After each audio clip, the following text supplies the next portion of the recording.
Allez, salut les amis, j'espère que vous allez bien. Grosse journée qui nous attend en ce mercredi 7 mai, puisqu'on a notre ami Jérôme Powell de la Fed qui va s'exprimer ce soir concernant différents sujets, notamment les taux d'intérêt et l'inflation. Et donc, comme bien souvent, on a une grosse attente autour de ça sur le marché. Et sur la journée d'hier, vous l'avez peut-être vu, mais notamment sur la fin de journée, eh bien, il semblerait qu'on ait des cryptos qui soient en train de plutôt bien pricer ces annonces. Alors même si on va revenir dessus, vous allez voir, normalement, selon ce qui est prévu, ça devrait pas changer grand-chose. Mais en tout cas, ce matin, on a Bitcoin qui est venu quasiment retester la résistance à 98 000 $, avec en point bas environ 93 500 $, et en prix de clôture sur la journée environ 96 800 $. Et du côté d'Ethereum, eh bien c'est pareil, sur la journée d'hier c'est plutôt pas mal, avec aussi une bonne récupération en fin de journée. Et donc pour ce matin, on va refaire un point là-dessus, et notamment sur les annonces que devrait faire Jérôme Powell. Allez, comme d'habitude, si c'est pas encore fait les amis, je vous invite à cliquer sur le lien Linktree en description et à rejoindre la communauté dans le groupe de trading qui est, je vous rappelle, 100% gratuit.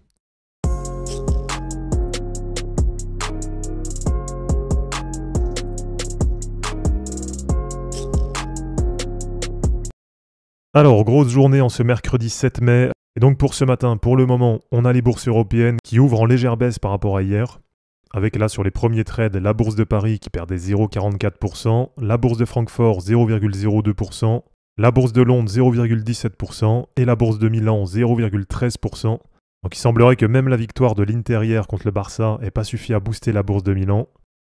Et concernant les annonces de la Fed, donc on va avoir différents sujets qui vont être abordés ce soir, avec notamment les taux d'intérêt qui normalement devraient rester inchangés, puisque visiblement, selon le CME FedWatch Tool, on a une probabilité de 97% de voir la Fed maintenir ses taux directeurs entre 4,25% et 4,5%. Donc on verra ça, on aura la réponse ce soir, mais visiblement, malgré les pressions du président Trump qui demandait une baisse des taux, eh bien pour le moment, il semblerait que la Fed adopte toujours une approche plutôt prudente, en attendant d'avoir des données économiques plus claires, avant de procéder à des plus grosses baisses de taux. L'autre sujet qui va être abordé aujourd'hui, ça va être l'inflation et notamment les risques de stagflation, puisque pour le moment, l'inflation reste au-dessus de l'objectif de 2%, avec une prévision qui est d'atteindre environ 2,8% cette année. Et avec tout le contexte qu'on a notamment autour des droits de douane, eh bien ça pourrait encore aggraver la situation, en augmentant notamment les coûts pour les consommateurs et en ralentissant la croissance économique. Donc là, on sent bien qu'en ce moment, il y a un bras de fer qui s'est enclenché entre le gouvernement Trump et la Fed. Et du côté de la Fed, eh bien en ce moment, Jérôme Powell, il insiste sur son indépendance. Et donc pour le moment, eh bien, les décisions qui sont prises par la Fed ne vont pas forcément dans le sens de ce que demande le gouvernement Trump. Donc à suivre sur la journée, puisque les chiffres, normalement, ils devraient sortir vers 20h. Et vers 20h30, il devrait y avoir la conférence de presse de Jérôme Powell. Et pour continuer du côté des actus, alors là, on a plutôt une bonne nouvelle qui nous arrive des États-Unis, puisqu'on a un État américain qui vient pour la première fois d'autoriser son gouvernement à investir dans Bitcoin. Donc cet État, c'est le New Hampshire. Et donc c'est quand même déjà un bon premier pas, puisque ça y est, pour la première fois, on a un État américain qui adopte officiellement Bitcoin. Mais pour le moment, ça reste qu'un premier pas, puisque c'est un tout petit État des États-Unis qui est classé 39e sur 50 en termes de PIB, avec un PIB justement de 82 milliards de dollars pour l'année 2019. Donc en comparaison avec les gros États, par exemple avec la Californie qui a 2900 milliards de PIB, ou avec le Texas qui a 1700 milliards de PIB, eh bien pour l'instant, c'est bien une annonce qui est positive, mais qui reste plus symbolique qu'autre chose. Alors par contre, une autre info qui nous vient des États-Unis, et cette fois-ci c'est beaucoup moins bullish, puisque totalement à l'inverse, on a cette fois-ci la Floride qui abandonne ses projets de réserve en Bitcoin. Donc là c'est dommage, puisque si je vous remets le tableau, eh bien la Floride c'est le 4e plus gros État américain en termes de PIB, avec plus de 1000 milliards de dollars de PIB en 2019. Donc c'est dommage, puisque là financièrement ça aurait pu avoir un vrai impact.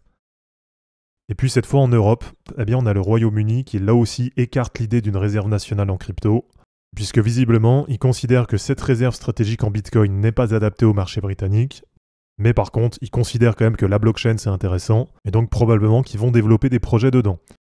Alors une autre info qui est intéressante, et là ça va aussi totalement à l'encontre de ce qu'on a dans l'Union Européenne, puisque le Royaume-Uni il rejette aussi le projet MiCA, et le Royaume-Uni, au lieu de mettre en place MiCA, il préfère intégrer les cryptos dans la régulation du système financier traditionnel. Et allez, si on fait un point sur le marché, donc là pendant que je vous fais cette vidéo, on a Bitcoin qui est en test sur les 97 000 $, et donc qui pour le moment continue à être bien soutenu par sa moyenne mobile 7 en daily. Et on voit que là sur les 2 derniers jours, on a eu un test validé sur la moyenne mobile 20 daily, Donc pour l'instant, du côté de Bitcoin, tout se passe bien et on a une dynamique qui continue à être bonne. Et du côté d'Ethereum, comme je vous l'ai remontré hier, ça reste pour l'instant plutôt plat du côté d'Ethereum. Mais en tout cas, graphiquement, on commence à avoir des éléments intéressants. Avec là aussi, sur la journée d'hier, l'appui du prix sur la moyenne mobile 20 daily. Et ce qui est vraiment positif, eh bien, c'est qu'on approche le croisement haussier entre la moyenne mobile 20 daily en bleu et la moyenne mobile 50 en daily. Et si je vous remontre, la dernière fois qu'on a vu ce croisement haussier, eh bien, c'était à peu près ici, en octobre 2024. Et on voit que derrière, à la suite de ce croisement, on avait le prix qui avait continué à ranger un peu, avant de complètement partir à la hausse vers le mois de novembre 2024. Donc à suivre là, si on a ce croisement haussier, peut-être qu'enfin on a Ethereum qui va retrouver une vraie dynamique.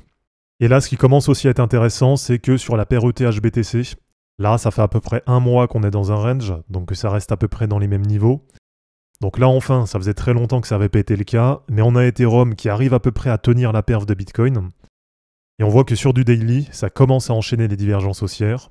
Et donc pourquoi pas sur les prochaines semaines, on pourrait peut-être espérer une surperformance d'Ethereum par rapport à Bitcoin. Et là, ce serait vraiment positif, et pas seulement pour Ethereum, puisque, et d'ailleurs on va terminer la vidéo là-dessus, donc puisqu'on a la BTC dominance qui vient de faire un nouveau point haut, et qui est maintenant à plus de 65%, et qui en plus de ça est maintenant au-dessus du canal ascendant, alors même si pour l'instant ça reste très léger, mais là on est sur une énorme surperformance de la part de Bitcoin sur les dernières semaines, et ça fait depuis début mars qu'on n'a que des bougies vertes sur la BTC dominance, et là on est exactement sur 10 semaines de hausse consécutives sur la BTC dominance, et alors quand je regarde l'historique, je sais même pas si c'est déjà arrivé, alors si peut-être ici, entre août 2023 et fin octobre 2023, où là aussi on avait eu 10 semaines de hausse, avant derrière d'avoir une correction, et d'avoir un retour de la BTC dominance sur le bas du canal. Donc à suivre sur les prochaines semaines, puisque là ça commence vraiment à être des niveaux critiques pour certaines altcoins. Donc si on a Ethereum qui se réveille un peu sur la paire USD, et si on a Ethereum qui arrive un peu à surperformer Bitcoin, voilà, je pense que maintenant ce qu'on espère tous, c'est qu'on ait enfin cette correction sur la BTC dominance, et que dans un premier temps, ça revienne pourquoi pas sur le bas du canal, donc pourquoi pas revenir dans un premier temps vers 61%, ce qui pourrait permettre déjà de voir les altcoins remonter un peu. Donc voilà, merci à tous d'avoir regardé cette vidéo, j'espère en tout cas que ça vous aura plu. Comme d'habitude, pensez à vous abonner, à liker et à commenter cette vidéo pour soutenir la chaîne. De mon côté, je vous mets tout ça en ligne et je vous dis à bientôt, ciao.